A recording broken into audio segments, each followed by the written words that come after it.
जाके ले आवा पान सुपारी छकिया लवंगिया, जाके ले आवा पान सुपारी छकिया लवंगिया। मैया के आसन सही बोलई ह सोन के पलंगिया, मैया के आसन सही बोली हाँ सुन के पलंगिया।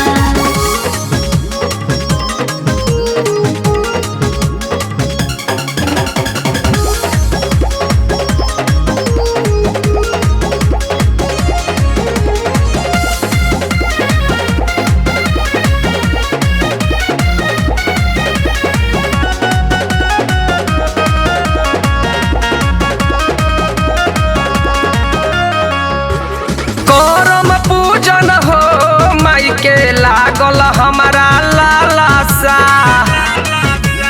एगो दिया ढकनी जाके ले आओ जल्दी कालासा। करम पूजन हो माई के लागल हमारा लालसा। एगो दिया ढकनी जाके ले आओ जल्दी कालासा। सातो बहिनी आई है भैरो भैया के संगिया, सातो बहिनी आई है भैरो भैया के संगिया।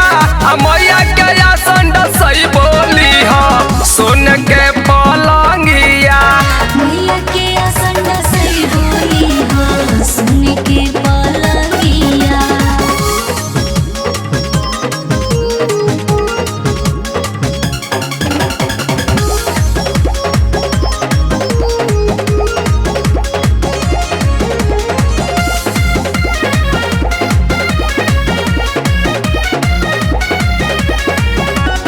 मनसा स्टूडियो आरा।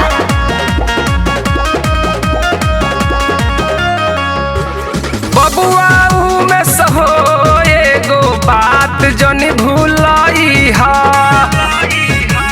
कहतानी तवन पवन सब कुछ ले आई ह।